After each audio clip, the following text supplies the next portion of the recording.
get the truth out, and paid almost the ultimate price for that. He was run down by what almost certainly was a one of these super soldiers they call MK Ultras. I will have David Corso on here to talk about that. He was first generation super soldier, and can speak to the mind control techniques and now the more modern chipping mind control. They use microchips implanted in people's bodies, and can flip them on and off and drive them like a little puppet, and have them do a dirty deed and then shut them off, and they have no idea what they did. But anyhow, Clay has had quite a life trying to stay alive ever since he got on the wrong side of some very criminal minds on in the American CIA, and all the alphabet soup undercover type operations we have here in our country.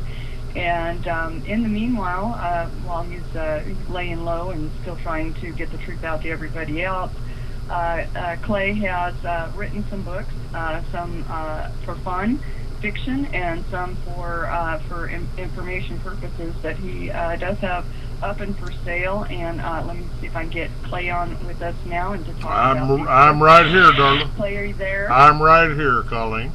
Hi, sweetie. How you doing this evening? I'm doing fine. Too bad you can't see me. I wore a suit for you today. Tell me what the true occasion was. Not really. I've got on my actually, I have on my Cobb shirt. That's just a T-shirt. That's crippled. Okay. That's crippled old. That sounds more like my biker dude. Yeah, that's crippled old biker bastards club. You know. Watch it. We're on live radio. Easy. That was. Clay, you have spent some time writing some books, different genres. Cover the genres before we get into the real nitty-gritty of each and every one. Well, I won't talk about the first one I wrote because I wrote that 40 years ago, and I am in the process of rewriting it now, and it's almost like a different type of look at history and the future. But a number of years ago, I was a big fan of John D. MacDonald. He wrote the Travis McGee series, and Travis McGee was a boat bum down in Miami, and lived at Bahia Mar Marina, and he went around trying to. He was a salvage expert. If somebody had ripped you off, he would go and take it back from them. Mm-hmm, okay. When John D. MacDonald died, okay. They made movies out of it. They made movies out of the Travis McGee series, and he always did. His first one, I think, was The Deep Blue Goodbye. Lonely Silver Rain, The Purple Ripper. He always had a color in the title.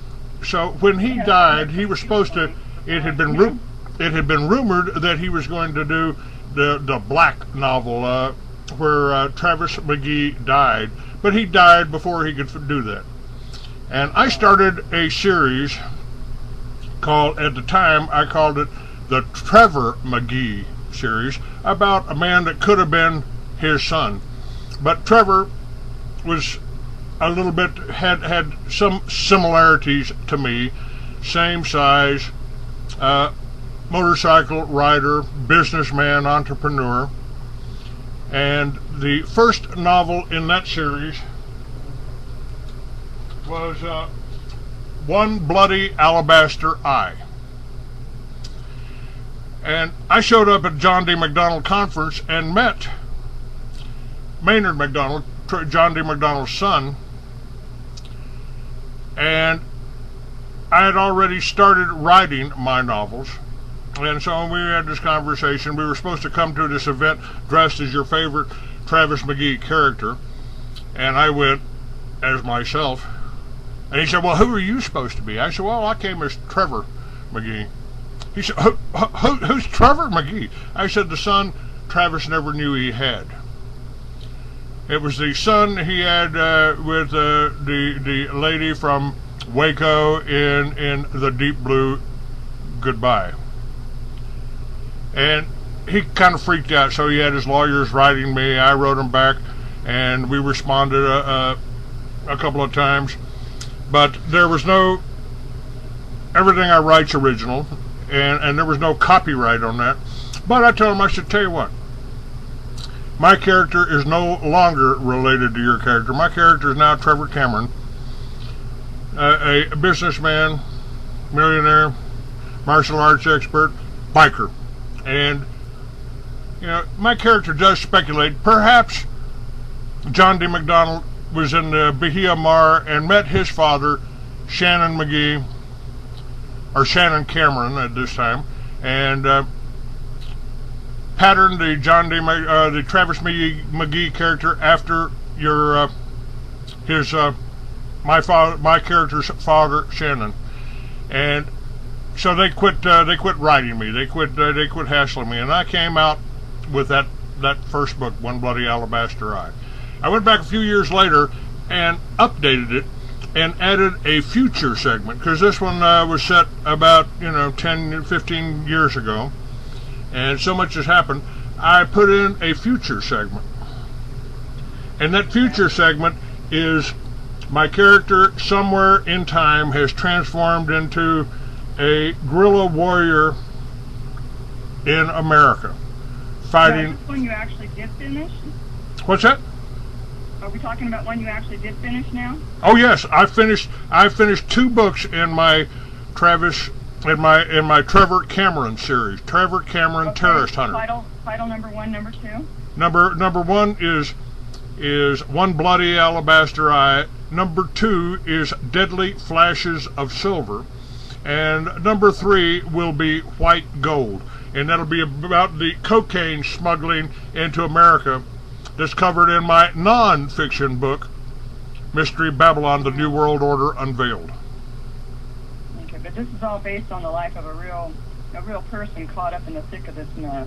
Well, when I was in Miami, I owned the boat, Sea Deuce. I owned a motorcycle. And people around there said, well, Clay, this character's you, isn't it? This character's you. And I said, no, my character's younger, better looking, smarter, faster, and got more money. And he's killed more people than I have.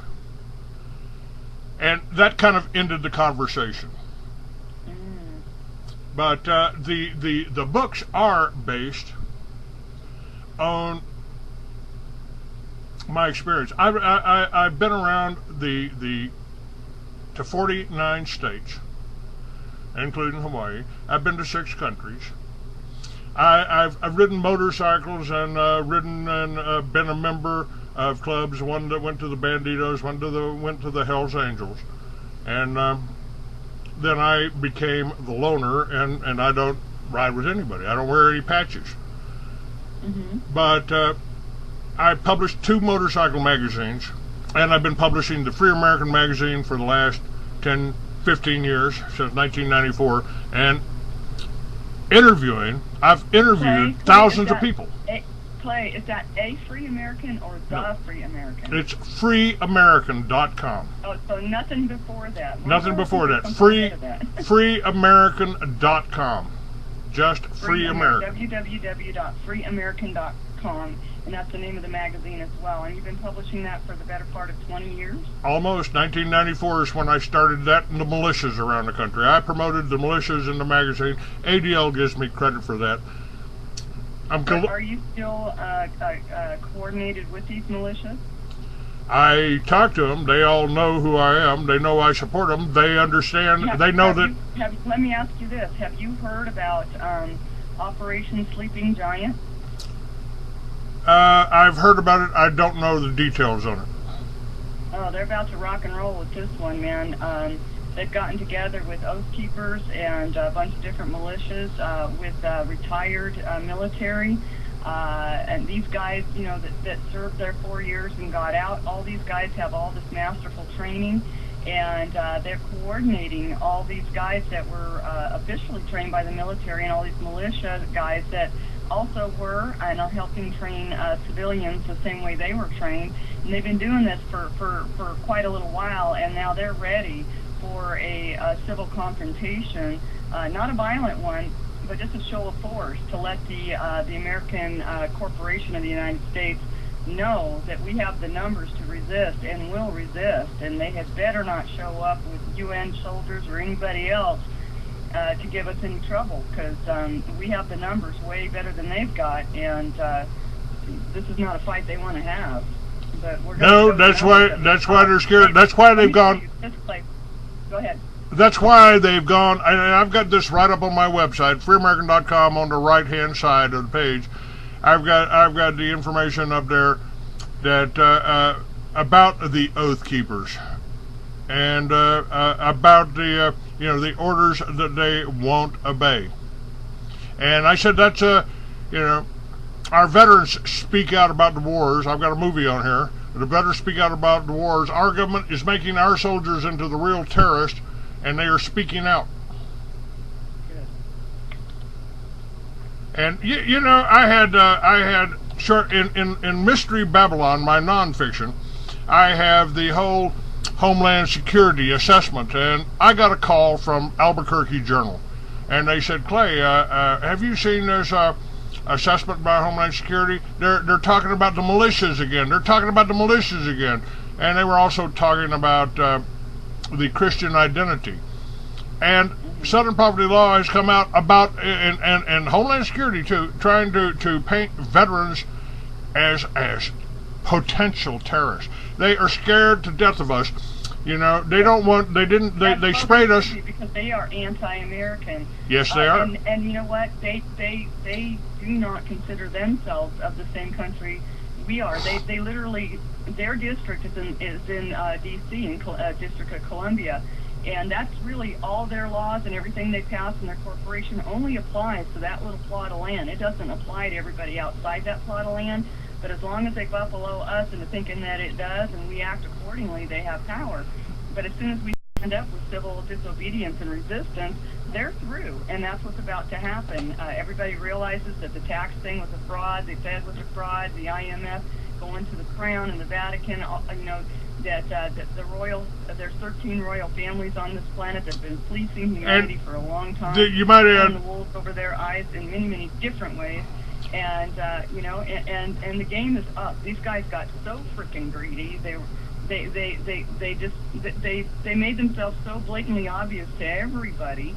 The same people that own the political machine own the banking system and own the corporation. Our founding father Thomas Jefferson told you 200 years ago, if you ever allow a private bank to issue your money, the banks and the corporations that spring up around them will leave your children homeless in the land that we conquered. And we let 1 million Americans lose their home last year, and George Bush, as he was walking out the door, gave away $2 trillion to the banksters, to the owners of the Federal Reserve. Okay. Hold that ire up, and we'll continue when we get back.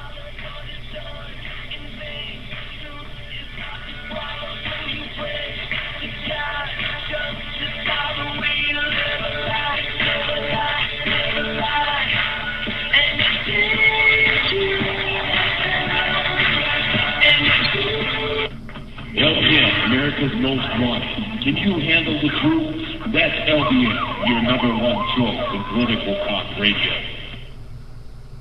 Momentum is building for the repeal of Barack Obama's health care bill. Obama's plan is 2,000 pages of the government grabbing power, squeezing employers, and burdening doctors. A judge ruled that part of it was even unconstitutional. Americans deserve a better health care plan that empowers families and doctors to make their own decisions. Politicians, get it right this time. Repeal Obamacare now. Our country deserves better. PAC, TeaPartyExpress.org is responsible for the content of this ad. You're listening to Liberty Radio, 1710 AM. A Part 15 FCC license-free station featuring the Hamilton Rangemaster FCC certified transmitter, serving Maple Grove, Minneapolis, and Jordan, Minnesota. Buy silver now. You deserve real money. Call 330-636-6292. It's not just the poor man's gold. Silver is more rare than gold. Call 330-636-6292. Ben Bernanke wants a slow collapse. Tim Geithner says America is insolvent. Get your silver now. Call 330-636-6292.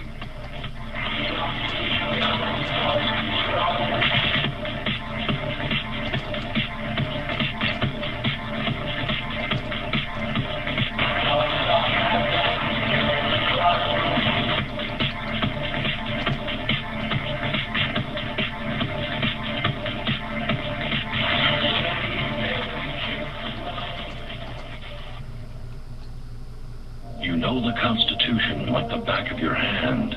You've read books, listened to podcasts, attended lectures, surfed websites, and watched videos.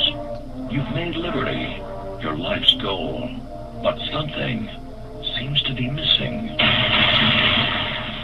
Stickers from LibertyStickers.com. Exercise your freedom of speech with the world's most dangerous bumper stickers. That's LibertyStickers.com. Wheatgrass juice has powerful nutrition. Take a look at Real Life Instant Juice on the LBN website. Call 435-283-3733. That's 435-283-3733. Every jar gives you 90 servings of wheatgrass, spinach, alfalfa, barley, parsley, and peppermint. It's all natural, grown with no pesticides. It is dehydrated with almost no heat. Call 435-283-3733. That's 435-283-3733. At only $25 a jar and $6 for shipping, it is food storage. It's a supplement. It tastes awesome. Every jar of Real Life Instant Juice gives you 90 servings. Call 435-283-3733. That's LBN. You're listening to Liberty Broadcasting Network. I'm coming home. I'm coming home. Tell the world I'm coming home. Let the rain wash away all the pain of yesterday. I know my kingdom awaits, and they're forgiven my mistakes. I'm coming home. I'm coming home. Tell the world I'm coming Home. Welcome back, everyone. This is Wild Colleen Thomas, Raw Talk Live on Liberty Broadcasting Network. You can hear us at www.talkstreamlive, and we are here with Clayton Douglas, who was regaling us with his take on things. Clay, welcome back, and pick up where you left off if you can.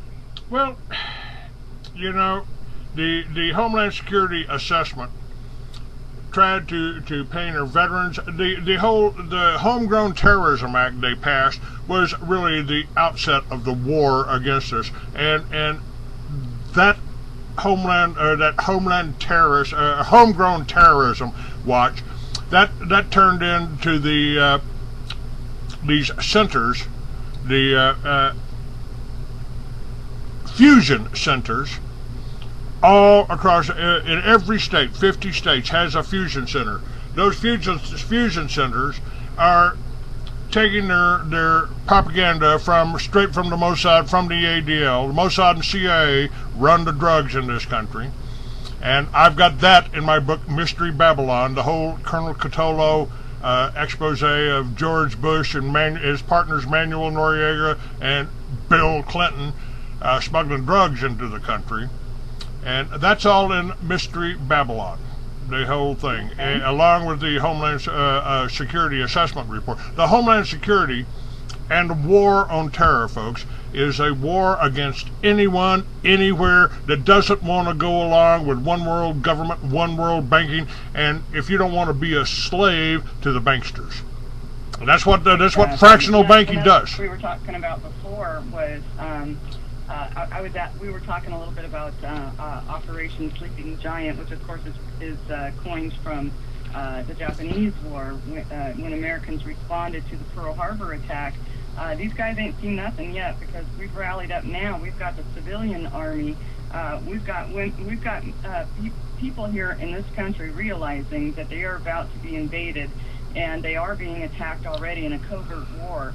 And they're preparing to defend themselves. And the one thing about the American spirit is that we are fighters, and we won't lay down and be taken advantage of. We have been taken advantage of, but these guys pull the wool over our eyes in ways that we could not see. They want to blame us for failing the test of genetics, that we didn't figure out that they were screwing us over, so we deserve to die. What a crock of baloney. I mean, they're using technology, and people are being worked on, their minds are being worked on when they sleep at night. The foods they eat are filled with heavy metals, and then they're turned into kind of an antenna, and then they use this let me share that with you. Technology based on scalar wave technology from HARP, and they broadcast mental impressions to people. They convert them to dreams, and then convert them into being real comfortable with the way things are, or staying committed to the political machine, Republican versus Democrat, and that's keeping right. them asleep to the fact that they lose no matter who they vote for. Divide and doesn't represent the Americans. Divide and conquer is the oldest maxim in warfare. Oh, you're a Republican? Well, I'm a Democrat. Oh, well, you're a conservative? I'm a liberal. It Right. works both ways. Now, let me share with you something from a governor. Let me share something with a governor here. Now, Governor, I just had Governor Gary Johnson from New Mexico on my show a couple of weeks ago, and he's considering running for president. There's also Jesse Ventura out there who's considering running for president. I know both these men. I'd vote for him. Now, let me share what. I don't think we're going to have that kind of a system going forward. I'm just saying that he's the kind of man I could get behind for anything, for a leadership role. What he says is we ain't got time to bleed. It's time for the revolution. You control our world. You poison the air we breathe, contaminated the water we drink, copyrighted the food we eat. We fight in your wars, die for your causes, sacrifice our freedoms to protect you. You've liquidated our savings, destroyed our middle class, used our tax dollars to bail out your unending greed. We are slaves to your corporations, zombies to your airwaves, servants to your own decadence. You've stolen our election, assassinated our leaders, abolished our basic rights as human beings. You own our property, shipped away our jobs, shredded our unions. You profited off of disaster, destabilized our currency, extinguished and raised our cost of living. You've monopolized our freedom, stripped away our education, and have almost extinguished the flame. We are hit, we are bleeding, but we ain't got time to breed. We will bring the giants to their knees, and you will witness our revolution. That was former Governor Jesse Ventura, April 12th, 2001. And this is exactly what I'm sorry, 2011. 2011. I'm sorry, 2011.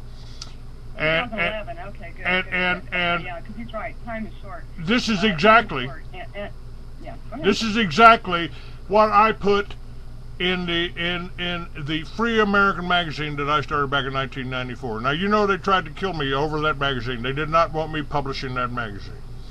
Right. I am right now. I after I got out of the hospital, I started Free American again. I couldn't get any advertisers. They contacted every advertiser. Oh, you don't want to advertise on Clay.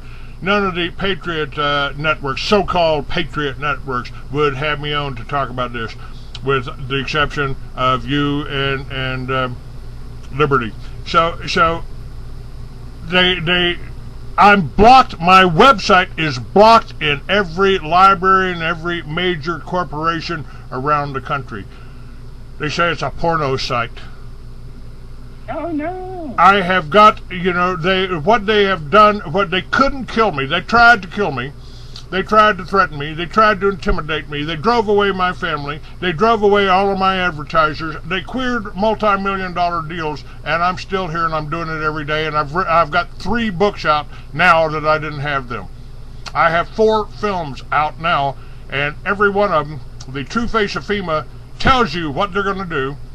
They tell you what they're going to do. I filmed the first Homeland Security meeting. And, in case of an earthquake along the New Madrid fault line, says Colonel John Brinkerhoff, lecturing law enforcement in Albuquerque, we'll need 400,000 well-armed, well-trained, organized, disciplined troops to control the American people, because some of them just won't follow orders. Some of them just won't line up at the Kmart parking lot. The unarmed ones, maybe. They're trying to disarm us as best as they can. In line with what Jesse said in that, in what you just read, Benjamin Fulford said something similar, quoting, Navymen. When your ship's been hit and it's going down, and you've tried everything, and there isn't anything else you can do to salvage the situation, all you can do is prepare for the suck, because you're going to get sucked under. This country is going to get sucked under financially, so what are we going to do about it? And I will have guests on this show to talk about what has been done about it, and what's prepared to roll out right on the heels of the crash of the American dollar. I don't want people freaking out because the reports that they're hearing that it's crashing. We're prepared. Wise people have taken action, and we're ready for it. And people need not worry about what's going to transpire. But, now, let me mention here. Because similar sentiment. I mean, we're not going to stop this. It's going to happen. It's just a question of how we're going to manage it now. I have the answer, and I think this is really the reason they tried to kill me. Maybe even more than the barometric bombs that they put in the World Trade Center. Maybe even more, because I understand what they're doing, because I've been exposing this whole New World Order plot, the Federal Reserve. I worked with presidential candidates in 1996 who was running on the platform that we can buy back the Fed and we can wipe out a $6 trillion debt then, which is now $12 trillion. That was Charles Collins, but you never knew he existed, because every time he got up on stage at the Republican conventions to tell people, the Republicans, that every cameraman on stage, every cameraman turned his cameras off, pointed them at the ground, and in 2 states they unplugged his microphone so nobody could hear him. What? That's right. This was Charles Collins. He was the first Republican to sign up, and we traveled from Maine to California with Charles, with the Republican conventions. I was there with Alan Keyes. I was there with Pat Buchanan. Republicans themselves then that sabotaged him? Yes, they wouldn't let anybody hear him. Wow. Now, and the American public needs to really pay attention to this sort of thing, because the Republican Party has their anointed that they're going to roll out, and the Democratic Party has their anointed they're going to roll out. And the thing with the anointed ones, and it's all the front runners, trust me, the top 3 in both parties is always handled by the Illuminati and the people who are in control of the wealth on this planet. So they stack the deck. It doesn't matter which way we go. And not only that, in the areas where we have rogues that are not in the Illuminati, cannot be bought, intimidated, bribed, whatever, they rig the votes. They're using these electronic voting systems. There's one of the fellows that worked on the programming, a computer program engineer who designed software that was used in these electronic voting systems that we use here in America. And he explains how they encrypt it so you cannot know that they've rigged the vote, but it's rigged every time. Yes, it is. No such thing as a clean vote in an electronic system. Now, I told you I had an answer here, and I came out with this in the Free American. I tried to buy a town when the Free American was going good. I raised over $250,000 to buy a little mining town called Playas, New Mexico. And after I raised $250,000, put it in a trust account, the government stepped in and bought it out from under me overbid me by $3 million. And so I came up with an alternative plan. It was called Liberty Villages. And I asked myself, you mentioned that when you were on before. after doing these shows, having thousands of the most intelligent people in the world up, I came up with the one idea. Well, how did they live 10,000 years ago? How did they live 2,000 years ago? How did they live when they came over and formed this country? And the answer was they grew their own food, they provided their own power, they fed their own animals, they were healthy, and they worked hard, and they formed villages around this country.